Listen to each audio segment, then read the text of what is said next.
E nós imprimimos então, pedimos para imprimir 1 milhão desses livretos aqui, com o objetivo de fornecer material bíblico para a igreja brasileira. Então é um folheto sobre o Evangelho de Jesus, 36 páginas, que é para usar, para substituir o antigo folhetinho, só que esse é bem mais profundo e completo. E ele está sendo vendido apenas por R$2, ou seja, é o preço de custo, não há lucro nisso aqui, é só repassar para cristãos, igrejas, missões, bases evangelísticas, material para eles evangelizar, ok? Então, R$2 você que ainda não tem, você pode entrar no site livraria, defesadoevangelho.com.br e adquirir o seu material para esse Natal, para você evangelizar os familiares. E Franca não pode ficar de fora disso. Então na véspera, dia 24, véspera de Natal, a gente vai fazer aqui um multirãozão, vamos juntar várias equipes, e vamos distribuir no sinaleiro esses livros, nos semáforos pontuais da cidade. Amém? Agora abra comigo o santo livro, na carta de Paulo aos Filipenses. Filipenses 1, verso 12. Quero ainda, irmãos, cientificar-vos de que as coisas que me aconteceram têm antes contribuído para o progresso do Evangelho, de maneira que as minhas cadeias em Cristo se tornaram conhecidas de toda a guarda pretoriana e de todos os demais, e a maioria dos irmãos, estimulados no Senhor por minhas algemas, ousaram falar com mais desassombro a palavra de Deus. Alguns efetivamente proclamam a Cristo por inveja e por porfia, outros porém o fazem de boa vontade. Estes por amor, sabendo que estou incumbido da defesa do Evangelho. Aqueles contudo o pregam Cristo por discórdia, insinceramente, julgando suscitar tribulação às minhas cadeias. Todavia, que importa? Uma vez que Cristo de qualquer modo está sendo pregado, quer por pretexto, quer por verdade, também com isto me regozijo, sim, sempre me regozijarei. Até aí, deixa aberto, não feche, fecha apenas os olhos, vamos orar mais uma vez. Querido Deus, te agradecemos esse momento especial de estar na sua casa e cultuar seu santo nome. Que bom é estar entre os remidos, entre os eleitos. Que bom, Senhor, é saber que um dia o Senhor irá nos buscar. Então estaremos para sempre contigo em novos céus e nova terra. Contudo, até que esse dia chegue, nos dê força, graça, coragem. Insufla o seu temor em nossos corações, para que não desviemos nem para a direita nem para a esquerda. Dá compreensão do texto, quebrantamento, iluminação, para que teu reino avance, para que o Senhor receba glória para si, e nos conforme a imagem do seu Filho, em nome de Jesus, amém. Queridos irmãos, hoje nós vamos fazer aquelas famosas pregações pit stop, aquelas pregações pastorais, para consolar seu coração e sua alma, para renovar as suas forças, para você prosseguir na sua caminhada. E eu tenho absoluta certeza que todos nós, do maior ao menor dos cristãos, necessitam ser pastoreados, consolados, necessitam ser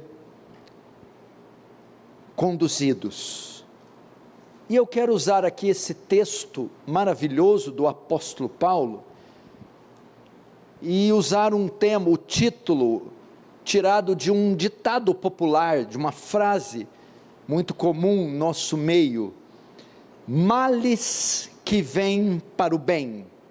É o tema da minha mensagem, males que vêm para o bem. Nós, diferente do incrédulo, temos um entendimento diferente no tocante ao mal, à adversidade, às tribulações. O ímpio, o incrédulo, não vê nada no sofrimento, não vê nada na adversidade, além da dor. Nós, todavia, vemos um propósito positivo em todo o mal que sucede a nós. Ok? Principalmente, porque nós podemos categorizar o sofrimento e as tribulações. Ok? São diversos os males que assolam, mas eu quero colocar aqueles que são inesperados, imprevisíveis. Esses são os mais difíceis de lidar, ok? Até porque nós estamos acostumados já com sofrimentos e tribulações, são frequentes e rotineiros, mas quando são inesperados, quando são imprevisíveis, nós temos mais dificuldades de lidar, e talvez esse seja o seu caso, lidando ou lida com situações muito difíceis, que foram imprevisíveis. Nesse sentido, eu não conheço maior exemplo de sofrimento, perseguições e tribulações do que o apóstolo Paulo. Se tem um homem que sofreu na Bíblia, foi o apóstolo Paulo. Se teve alguém que sofreu oposição, perseguição, que sentiu na pele o fogo da provação, esse homem foi o apóstolo Paulo. E o seu exemplo vai nos ensinar verdades importantes sobre as tragédias, o sofrimento, as perseguições, principalmente as inesperadas. Paulo aqui está preso em Roma. Só um pouquinho de retorno aí, santo. Paulo aqui está preso em Roma. Sua liberdade foi tirada. Veja a cena. Paulo está escrevendo essa epístola. Ele foi pego. As autoridades romanas viam nele uma ameaça para o império, um inimigo em potencial, uma pessoa perigosa para os planos e expansão do império. Na verdade, o grande interessado na prisão de Paulo não era César nem Roma, era aquilo que estava por trás de César e Roma: Satanás. Paulo então é pego, sua liberdade é tirada, ele vai ao cárcere, e sua vida corre perigo, está em risco. Os filipenses ficam sabendo disso, porque eram ovelhas de Paulo, e eles estão desesperados, e pensam: será que Paulo será condenado? Será que Paulo será morto? E o Evangelho? E a expansão do reino de Deus? Será que agora acabou? Paulo então escreve essa carta, e informa aos filipenses a sua situação, e os encoraja, dizendo: calma, tudo isso que está acontecendo comigo, tem um propósito, e um propósito positivo. Você também, tira a pessoa de Paulo e coloca você, e eu posso dizer a você, tudo aquilo que está acontecendo com você, ou tudo isto que está acontecendo com você, tudo isso que você passou, ou tudo isso que você tem passado, tem um propósito, e é um propósito positivo. Guarde isso aí, tudo. Romanos 8, 28, todas as coisas cooperam para o bem daqueles que amam a Deus. Todas que você puder imaginar, absolutamente todas, inclusive as mais ruins. Vamos então entrar no texto.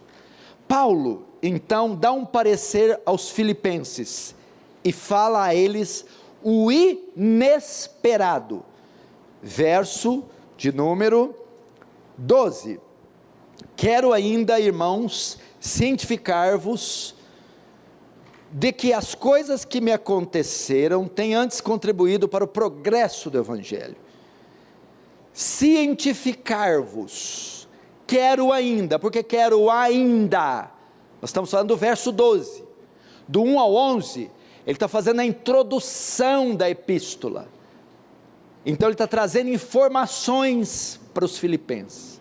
No 11, ele vai trazer outra, vai continuar. Quero ainda cientificar-vos, quero deixá-los cientes. Tem mais uma coisa que eu desejo que vocês saibam. Paulo é muito inteligente. Quando você lê os comentários do Dr. Martyn Lloyd-Jones, que foi o maior pregador do século XX, e foi um dos maiores expositores das cartas de Paulo, ele fica muito atento para o raciocínio argumentativo de Paulo, e aqui Paulo não faz diferente. Quando ele diz, quero ainda cientificar-vos, esta é uma espécie de introdução que serve para chamar a atenção para o fato que vem logo a seguir. Paulo sabe que o que ele vai falar agora é de grande importância, por isso Paulo diz no verso 11, quero ainda cientificar, opa, tem algo importante. O quê? Que as coisas, ele começa, que as coisas que aconteceram, então Paulo quer dizer, me aconteceram coisas. Que coisas aconteceram a Paulo? Essas que os filipenses estão cientes, as acusações que vocês souberam, que foram feitas sobre mim,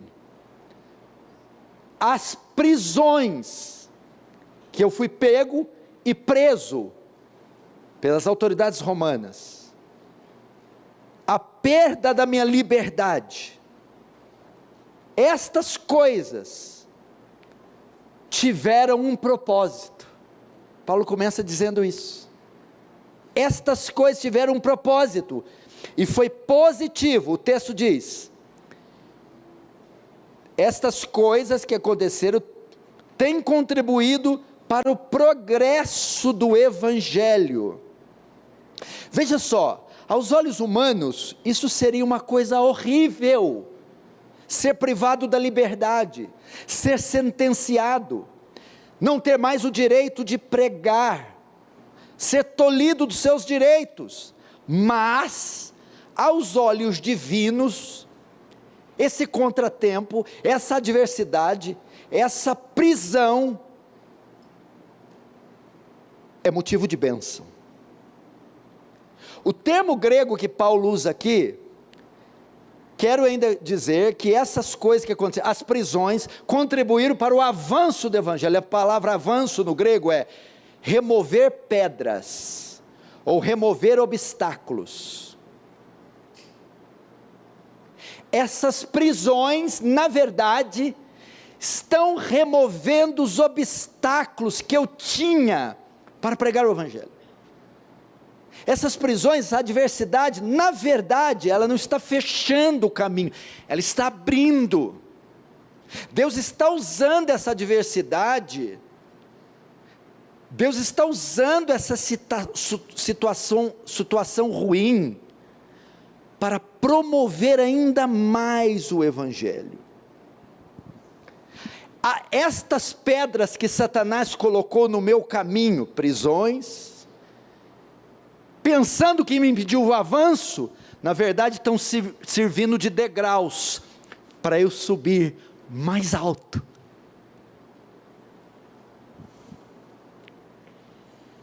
Esse mal que vem sobre você, essas dores e doenças e aflições ou calúnias, que aos olhos do mundo são obstáculos sendo colocados, na verdade estão servindo de degraus, para te colocar mais alto, para elevar a sua fé, para te tornar um homem melhor, para santificar você, para abrir seus olhos e seus horizontes, de modo que sem essas pedras, aflições, você jamais veria. Pense nisso. E Paulo está dizendo, calma, vocês estão aflitos, preocupados, perturbados, vocês não têm ideia o que as prisões estão fazendo de bem para mim e para o reino.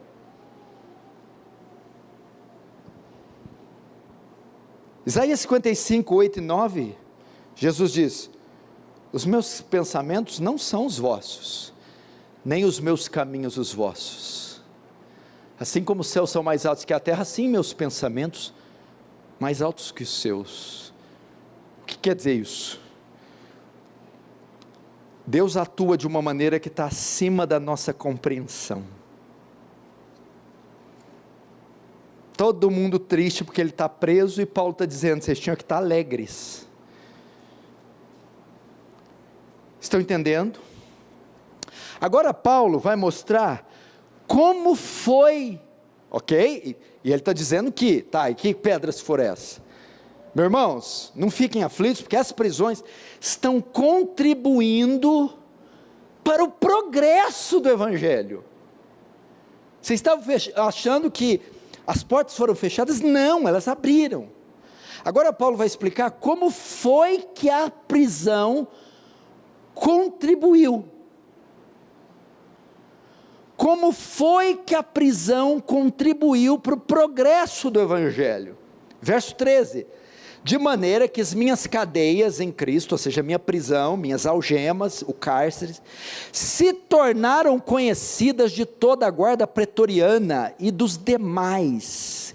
Eu não sei com que esse retorno baixo está cooperando para o meu bem, mas ele deve estar cooperando para alguma coisa. Aumenta aí, santo.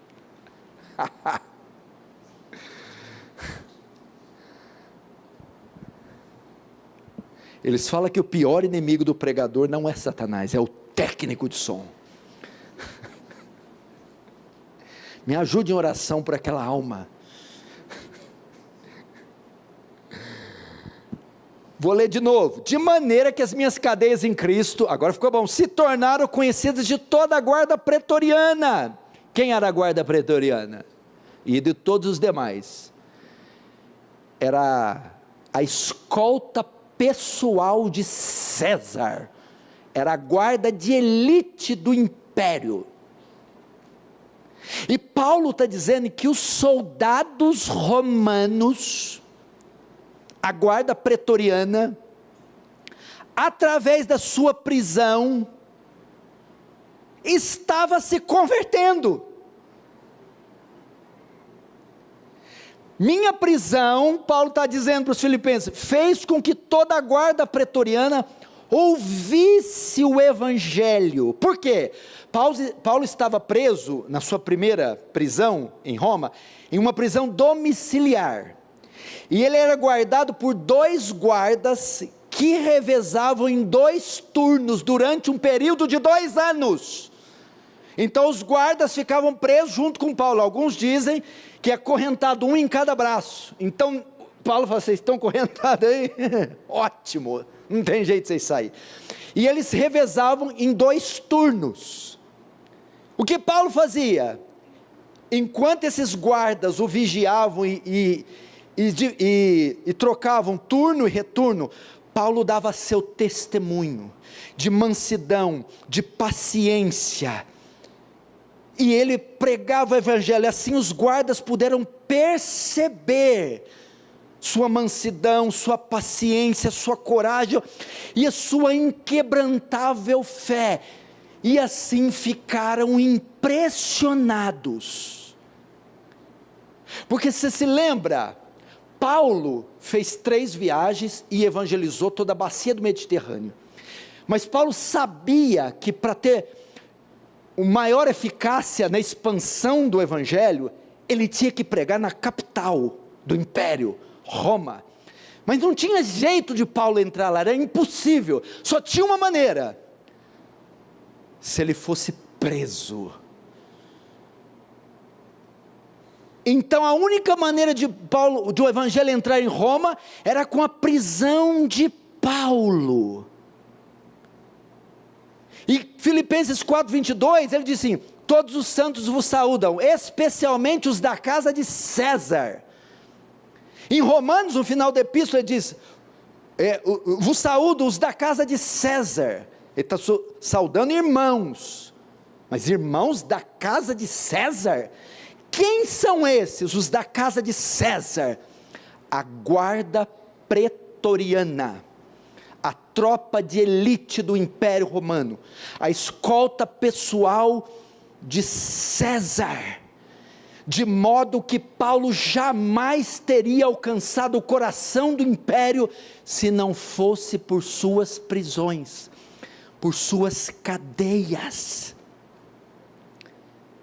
Então é nesse sentido que Paulo está dizendo: não se entristeça, esse direito de liberdade tirado, essa sentença dada sobre mim e a prisão, tem feito o evangelho entrar no coração do império, e esses guardas começaram a se converter. Tanto é que eu já contei aqui, séculos depois, os primeiros missionários foram enviados na Inglaterra para evangelizar. Quando chegaram lá, já havia cristãos. Então os missionários perguntaram: mas quem veio aqui e pregou o evangelho? Soldados romanos, porque o império tinha guarnições de soldados nas fronteiras, e esses, quando Roma estava enviando soldados para guardar as fronteiras, eram soldados que Paulo tinha ganho aqui nesses 2 anos. Então Roma foi a primeira agência missionária do primeiro século, e estava enviando soldados convertidos sem saberem. E como isso foi possível? As prisões de Paulo. E o texto diz aqui, se tornaram conhecidos de toda a guarda pretoriana e de todos os demais. Quem eram os demais? Guarda pretoriana, soldados de elite, César. Os demais guardas, carcereiros, quem quer que passasse pelas prisões.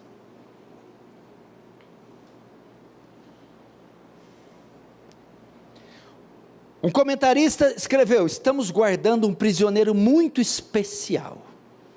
Estamos firmemente convencidos de que sua prisão não é devido a algum crime que ele tenha cometido, mas tão somente por causa da sua relação com Cristo, a quem ele proclama. É assim, as notícias se espalharam por entre os guardas, as famílias dos guardas e até a casa de César. Alguns chegam a dizer que Roma inteira foi evangelizada por causa deste ato de Paulo.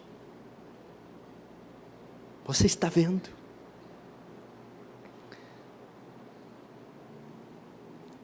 Coisas que talvez você não entende agora, e de fato muita coisa você não vai entender, por que ocorreram e por que foi assim.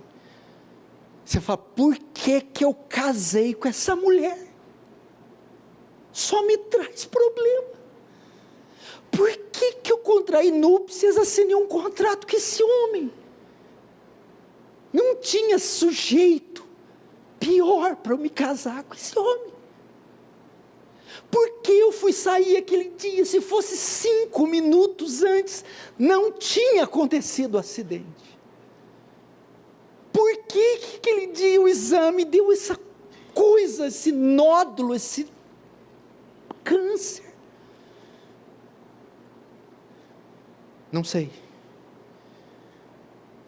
Talvez você também não saiba hoje, mas lá na frente você vai dizer: esse casamento, esse acidente, essa mudança, essa intempérie contribuiu para a minha santificação, para o meu ingresso no ministério, para o avanço do reino de Deus, para a conversão de um neto meu, que viria a ser um pastor, um missionário. Eu já contei aqui.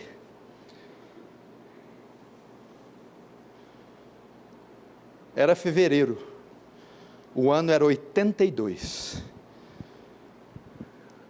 Um funcionário da Sabesp, às 3 horas da tarde, morre eletrocutado, com 39 mil volts, deixando viúva uma mulher de 27 anos, e 3 crianças, um de 1 ano, um de 5, e uma de 6, eu era o de 5, o homem foi meu pai, uma tragédia, anos e anos para entender, e hoje eu sei, que possivelmente eu não seria pastor, não me tornaria o homem que eu sou, se não fosse por causa daquele dia fatídico.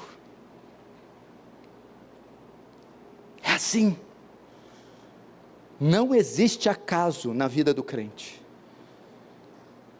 não existe.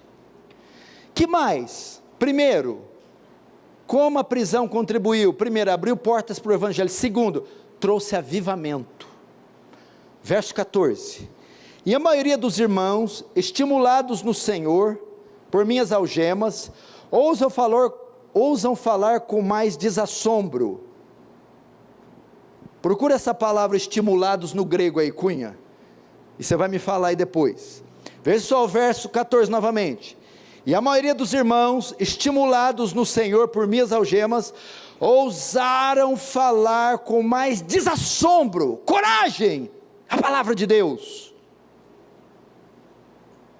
O que aconteceu aqui, André? Quando os irmãos, a comunidade cristã, tanto em Roma como em Filipos, quando souberam que o grande bandeirante da fé, o grande missionário, o grande teólogo, o grande apóstolo Paulo estava preso, acendeu-se um fogo neles, porque eles viram, esse homem está preso, não por um crime, não por um ato banal, ele está preso pelo evangelho. Um fogo se acendeu neles, um fogo se acendeu, e o texto diz, a maioria, a igreja toda, se contagiou, se encorajou ao evangelismo. É o que Tertuliano disse, no primeiro século, quando estavam colocando os cristãos no Coliseu, e matando, aí alguém chegou para o imperador, esse negócio de matar não está dando certo não, cada 10 que nós mata, 50 converte, por causa do testemunho. Aí Tertuliano vai dizer, o sangue dos mártires é semente da igreja. É o que está acontecendo aqui, as comunidades foram despertadas, é a mesma coisa que se eu estiver aqui, e for tirada a minha liberdade, eu fui preso, vocês veem, pastor Paulo injustamente, por professar a fé dele, pode trazer uma convulsão, não sei se eu quero isso agora, vou ver esse homem preso, parado, vou ver esse homem preso, trancado pela fé, e vou ficar aqui jogando videogame. Houve um despertamento nas comunidades. Hoje, houve um despertamento, e a maioria dos irmãos, estimulados, no grego, persuadidos, encorajados, a igreja toda se contagiou. Olhe bem, isso acontece. Por exemplo,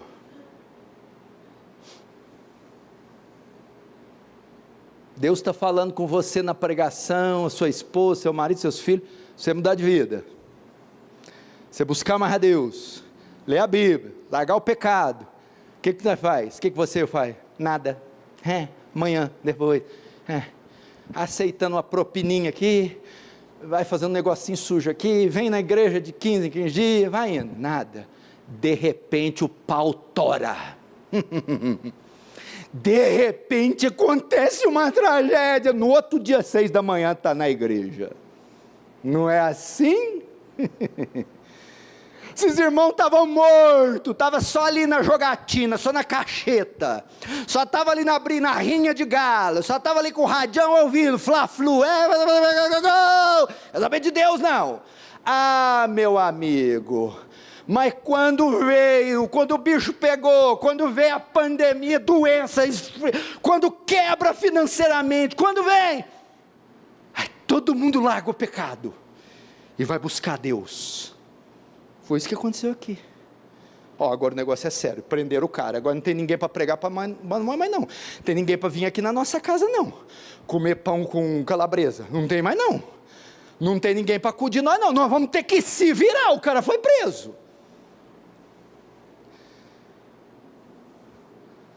Já vai 2 conselhos para você. Primeiro, não espera acontecer isso não, para você vir aqui quarta orar. Não espera acontecer isso não, para você parar de se envolver com papelada suja. Não espera acontecer isso não, para deletar as pornografias e a safadeza. Não espera isso não, para ler Bíblia, para orar. Espera não. Todavia, até isso, essas coisas que doem na alma da gente, quer ver tocar na gente, não é nem quando Deus fere a gente, é quando toca num filho da gente. Primeira coisa, a gente se dobra, perde a fome, vai jejuar, se desprende do mundo. Foi o que aconteceu. Aquela igreja estava morta, dormindo, mas ela foi avivada, convulsionada pelo mal que aconteceu. E não só isso, mas também descobriu-se novos ministérios. Como é que é? Ora, Paulo estava preso, o homem que fazia tudo, estava limitado em muitas das suas funções. Olha, agora não tem mais Paulo, nós vamos ter que fazer. Então as prisões de Paulo revelaram novos talentos, novos dons, destacou pessoas, que agora na provação tiveram que fazer a força. Veja só que isso acontece, quando a mulher cai de cama, ou os pais, o marido tem que se virar, ele aprende a cozinhar, a lavar, a logística dele melhora. Quando os pais estão debilitados, os filhos crescem e amadurecem. A morte do meu pai levou minha mãe a trabalhar fora e minha irmã também. Eu tive que aprender coisas de casa, eu tive que aprender a administrar finanças, tive que aprender a cozinhar, tive que ter independência com 11, 10, 9 anos, às custas do quê? Do óbito do meu pai. A aflição é aquela frase que está famosa na internet. Homens fracos geram tempos difíceis. Tempos difíceis formam pessoas fortes. Tempos difíceis, crise, tribulação, estimula nosso crescimento, estimula o uso das nossas habilidades.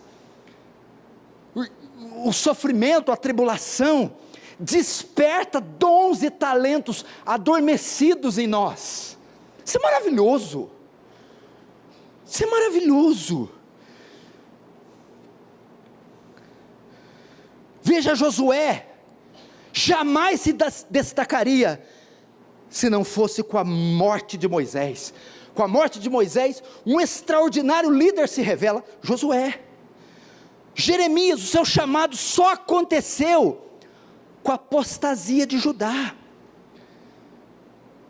Quantas pessoas, através de uma demissão do emprego, ser demitido é uma coisa ruim, dali surge um empresário autônomo, brilhante, e que se não fosse a demissão, não aconteceria.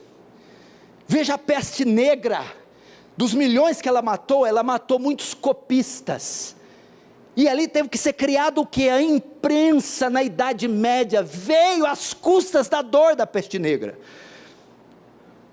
Período colonial, aquela multidão de escravos, vindos da África para o norte da América. Através desse momento, canções foram criadas e daí nasceu o blues. Primeira Guerra Mundial, um banho de sangue, uma coisa horrível. Mas se não fosse ela, Alexandre Fleming não descobriria a penicilina, de onde criar um antibiótico, e quantas vidas não foram salvas.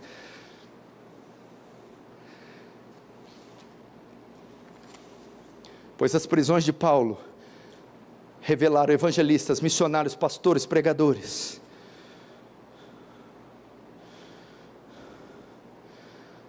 Até nos seus concorrentes.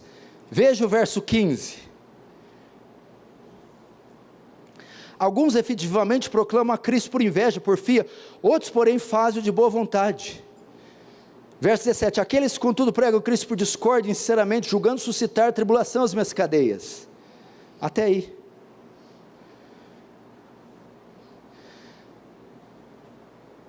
Terceiro benefício que o mal traz, tinha também entre eles, olha isso aqui, aqueles que tinham inveja do grande ministério do apóstolo Paulo, tinham inveja das almas que ele ganhava, das igrejas que ele plantava, do destaque que ele tinha. Olha só, agora que Paulo estava preso, os concorrentes, os invejosos disseram, agora é a nossa vez, e foram motivados a fazer mais. Notem, Paulo aqui fala de cristãos com motivações erradas, ele não está falando de lobos, é crente mesmo, que está dentro da igreja e fica competindo com o outro, tem inveja do outro, da pregação do outro, do ministério do outro. Agora que Paulo é preso, opa, agora é a nossa vez, e eles tiveram que, foram encorajados a fazer mais, as motivações estavam erradas, mas o conteúdo não estava, era o genuíno evangelho que eles pregavam. Porém Paulo não se importa com isso, veja o verso 18, contanto que o reino avance, que vidas sejam salvas, não importa se sou eu ou outro, olha lá, todavia o que importa, uma vez que Cristo de qualquer modo está sendo pregado, quer por pretexto, quer por verdade, também com isto regozijo, sim, sempre regozijarei. Contanto que o reino avance. O negócio aqui foi tão bom, que até os invejosos, oportunistas, concorrentes, foram avivados, foram impulsionados a fazer melhor. Ou seja, o que Paulo está falando, só o reino que ganhou com isso.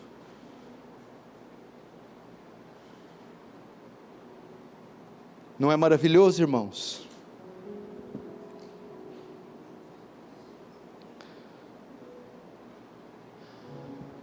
Algumas lições, e a gente encerra, que esse texto traz. Preste atenção, para você que está sofrendo, passando adversidades. Primeira, a soberania de Deus. Nada no cosmos ocorre aleatoriamente, tudo tem um propósito positivo. Eu estou falando nada, não é hipérbole, é nada mesmo.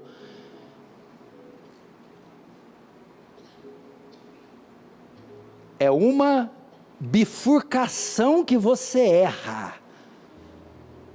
Nada ocorre aleatoriamente, tudo tem um propósito positivo. Segundo, situações adversas servem para manifestarmos nosso sal e nossa luz. João capítulo 9, quando tinha um paralítico. Os discípulos perguntam para Jesus: quem pecou para que este nascesse assim? Ele ou seus pais? Jesus: nem ele, nem seus pais, mas para que nele, na adversidade, na doença dele, se manifestem as obras de Deus. Quem pecou para eu estar nessa vida? Por que isso aconteceu? Da onde que veio? Deus está dizendo: nem você, nem ninguém, mas foi para que através disso, as obras de Deus, o poder de Deus, se manifestasse.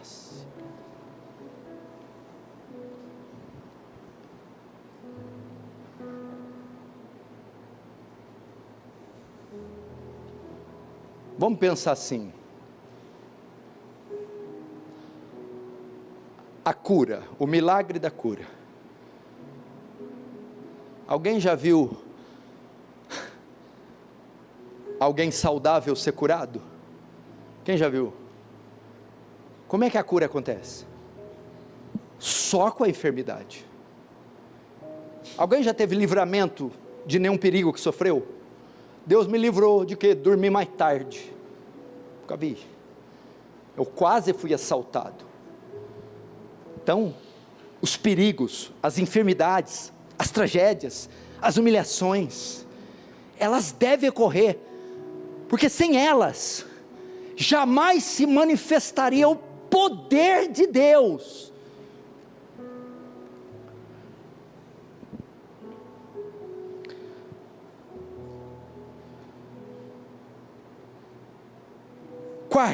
Terceiro, até os males de nossos inimigos são transformados em bem. Essa frase te lembra uma história da Bíblia? Vamos ver se é bom de Bíblia. Até os males dos nossos inimigos são transformados em bem. Quem lembrou aí? Tem um personagem. José. Os irmãos pegam ele, jogam na cisterna, cheios de inveja, porque ele é o filho de Jacó, o preferido. Vendem para os ismaelitas para Potifar vai lá para o Egito, fica 13 anos, vai se tornar o governador, a segunda maior autoridade do Egito, só debaixo do faraó. Quando os irmãos, 13 anos, vão lá para comprar farinha, trigo, dão-se a conhecer a José, e choram, porque reconhecem a José, e choram pelo mal que fizeram. Ele: não chorem, meus irmãos, vocês intentaram mal contra mim, mas Deus o transformou em bem, e para a conservação da vossa vida, é que eu vim para cá. Através de José, chama o povo, os irmãos, para habitar no Egito e escapar da fome, e dali, a descendência de Abraão é preservada, se torna a nação de Israel. Moisés liberta, até Cristo, até os males de nossos inimigos, Deus transformará em bem. Você crê nisso? Fecha os olhos então, vamos orar.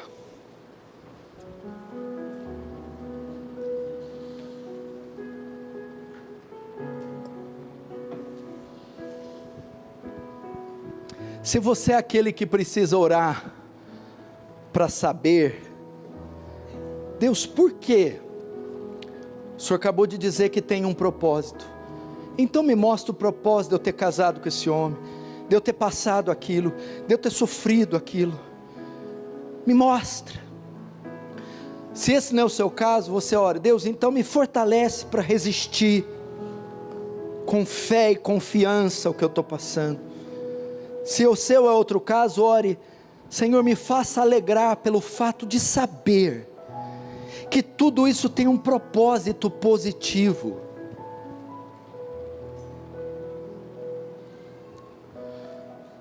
Ore de acordo com o sentimento que está no seu coração, com aquele impulso que o Espírito Santo quer colocar. Ore dessa forma.